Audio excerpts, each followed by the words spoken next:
Hello and welcome to Bedtime with Bird. I'm Courtney Dawn, and I'm so glad that you're going to spend tonight with us. Our hearts ride with you. We are birds on the same wind. Let's start with a story tonight. Tonight, we're going to start with our friend Pigeon. And tonight, Pigeon wants a puppy. Can you believe it? Pigeon wants a puppy. Do you think he'll get one? Let's find out, boys and girls. Pigeon wants a puppy. Words and Pictures by Mo Willems. I really do. I want a puppy. I think he'll get one.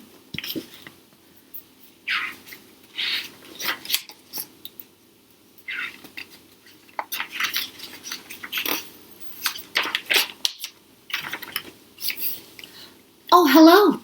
How are you?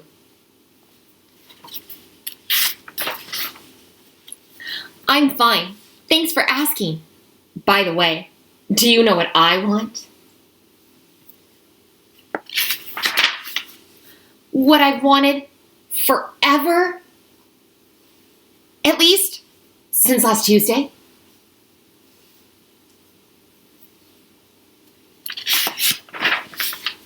A puppy! Puppy, puppy, puppy!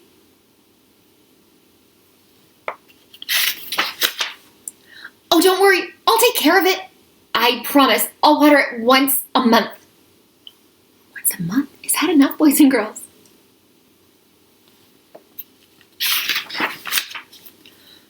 What? Everybody knows that puppies need plenty of sunshine and water.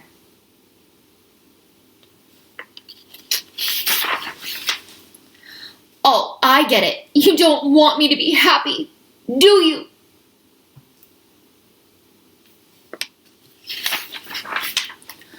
You don't want me to take a piggyback ride on my puppy or play tennis with it.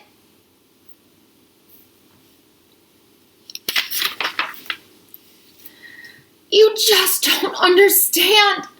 I'm a puppy-loving pigeon. He really loves puppies, doesn't he? Oh, puppies.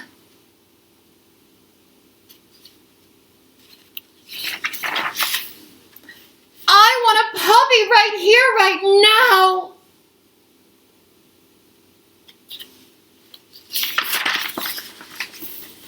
Woof.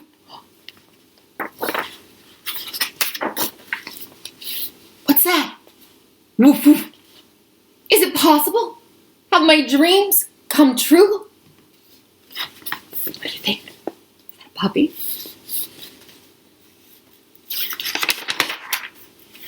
Woof! Ah! I think that might be more than the pigeon expected. What do you think?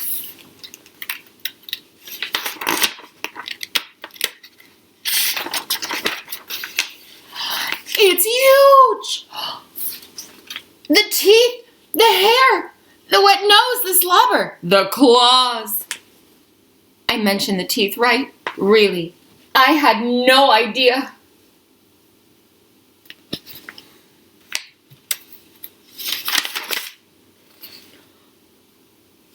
I changed my mind.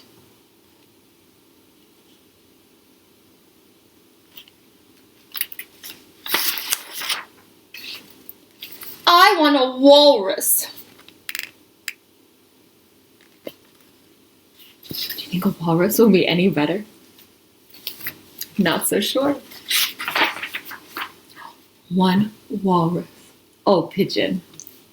I think you might be making a bad choice. What do you think, boys and girls? I think so. The end. Wasn't that a good first book?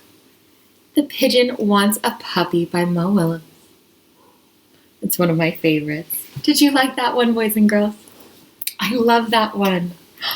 Well, today, let's do a few jokes. How about it? Let's see. What kind of button won't you find at a sewing store?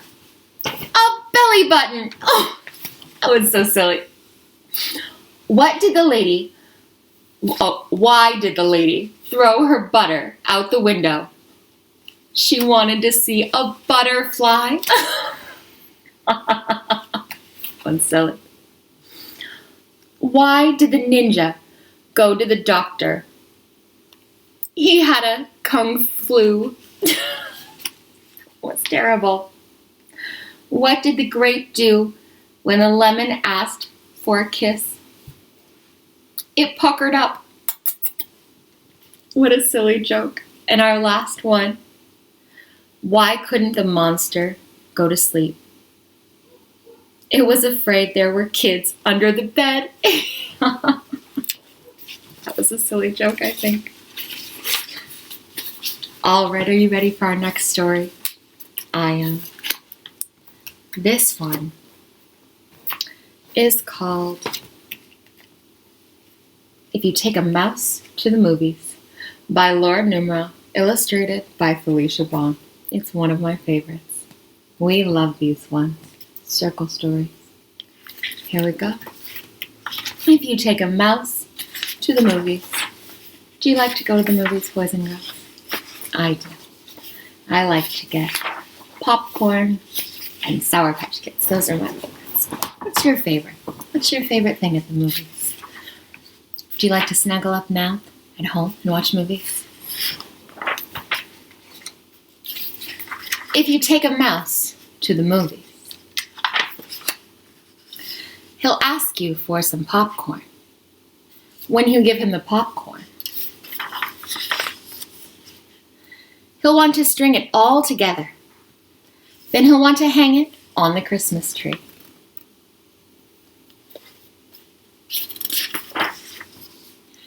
You'll have to buy him one. On the way home, he'll see a snowman in your neighbor's yard.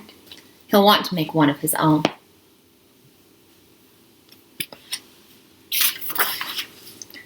Then he'll need a carrot for the nose.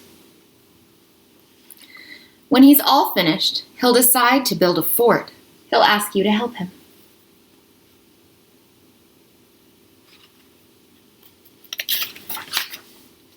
Then he'll make some snowballs and have a snowball fight.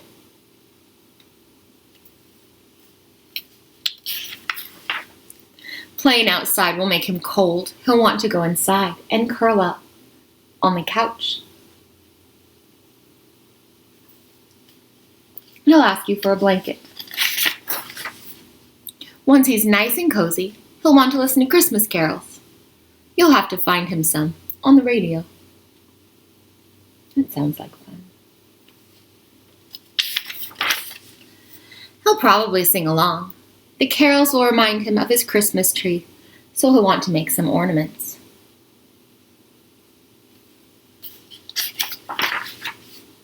You'll get him some paper and glue, and he'll ask you for glitter.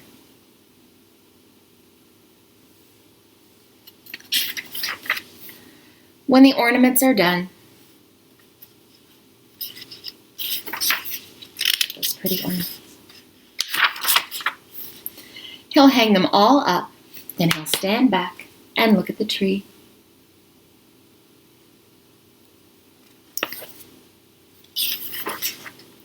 He'll notice his popcorn string is missing.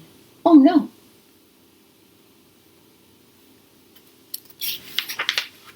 So he'll want to make another one.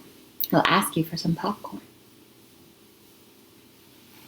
And chances are, when you give him the popcorn, he'll want you to take him to the movies.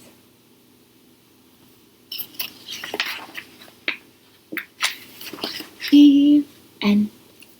Wasn't that a fun book?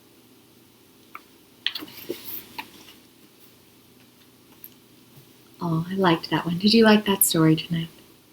It was a good one, wasn't it?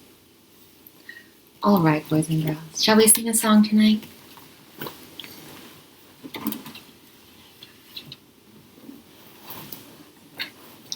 All right.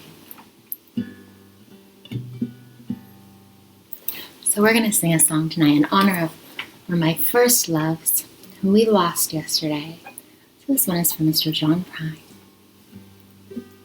In an Appalachian Greyhound station, she sits there waiting in a family way. Goodbye, brother, Tell Mom I love her. Tell all the others we're alright someday. A teenage lover, doing on when Mother kept under covers like some bad dream.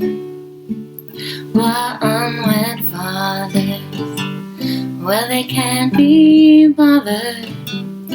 They run like water through a mountain stream. Somewhere else bound in a cold and gray town, a nurse says lay down, this ain't home.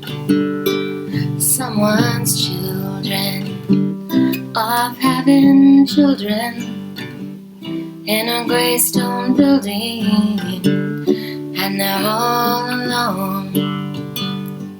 A teenage lover to an unwed mother kept under covers like some bad dream.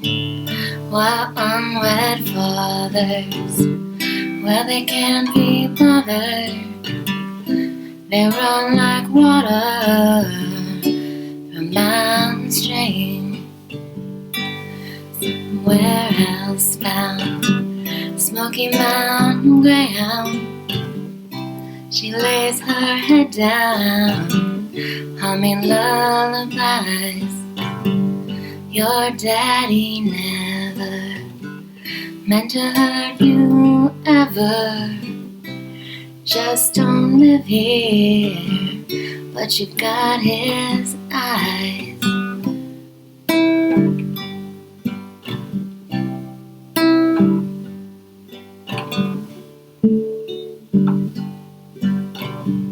From a teenage lover to an unwed mother, kept under covers like some bad dream.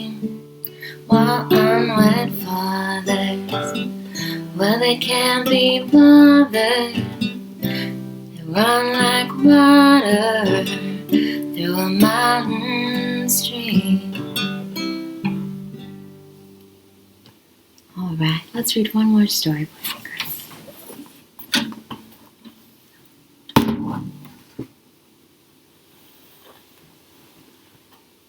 Our last story tonight is going to be Zero. This one's by Katherine Otoshi.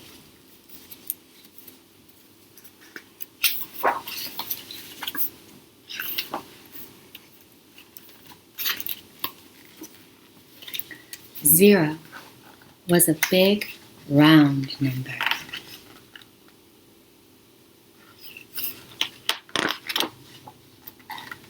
When she looked at herself, she just saw a hole right in her center.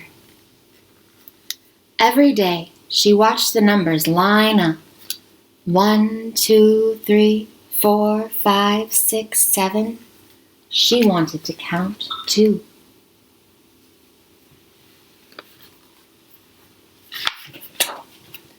But how could a number worth nothing become something? Zero felt empty inside. She watched 1 having fun with the others.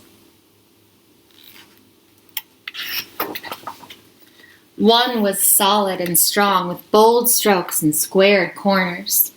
0 was big and round with no corners at all. If I were like 1, then I could count 2, she thought. So she pushed and pulled, she stretched and straightened, she forced and flattened, and finally became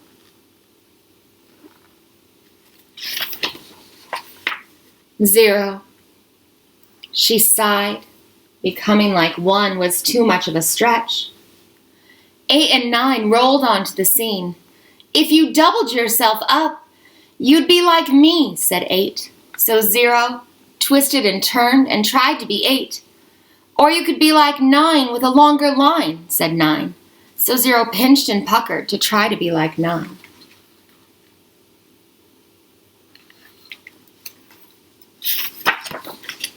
But 0 could only be 0. We're on our way to join the others. Come count with us, they said. 0 felt deflated. 8 and 9 were numbers with value. Of course they'd count. How could they know how she felt?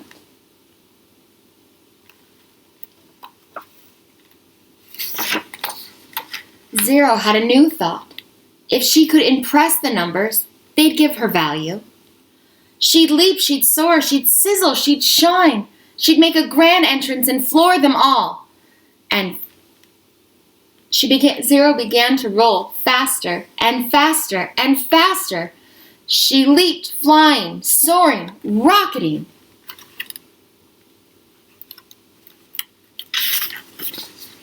Right into 1, who knocked over 2, who fell into 3 and 4, toppling 5 and 6, who crashed into 7 and 8, where they all ended up in a big pile on 9. All of the numbers were bent out of shape.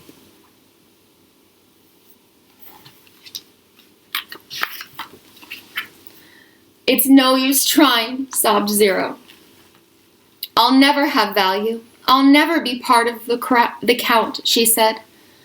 It's what's inside that counts most, pointed out 7.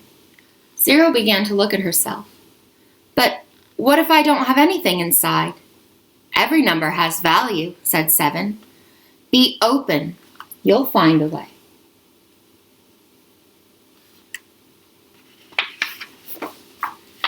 Suddenly, 0 saw herself in a new light. I'm not empty inside. I'm open. 0 rolled up to the numbers. I've thought of a way for us to count even more, she said. Count more? Asked 4. Count us in, exclaimed 7. Lead the way, said 1.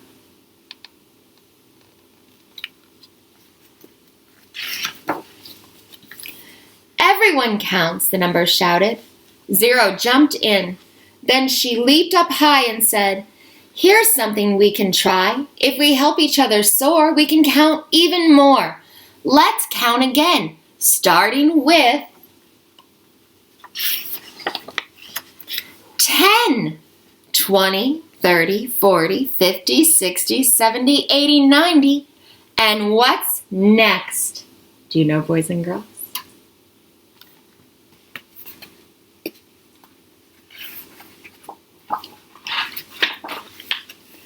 100, 1,000, 10,000, 100,000, 1,000,000. We do count more, they cheered. 0 and the numbers explored and had fun, bringing more value to everyone.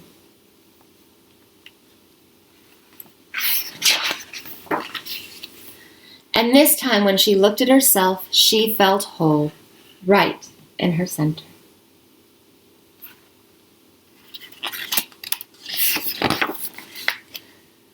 Thanks to those of you who have shared your powerful stories of one with me, even though we have never met, you have made me whole. K.O. from the author. All the end. Wasn't that a lovely book, boys and girls? Thank you so much for coming to share bedtime with us tonight here at Bedtime with Bird. Where should we meet in our dreams tonight, boys and girls? Let's meet in a garden. How about that? I will be a butterfly, and I will have blue and yellow wings. How about you pick your favorite bug or insect, and you meet me in a garden, your favorite garden. So right before you close your eyes tonight, picture your favorite insect or bug, and meet me in your garden in your dreams. All right? As always, our hearts ride with you. We are birds on the same wind. Thank you for spending the night with us here at Bedtime with Bird. We'll see you tomorrow at 8. Good night, Mazel.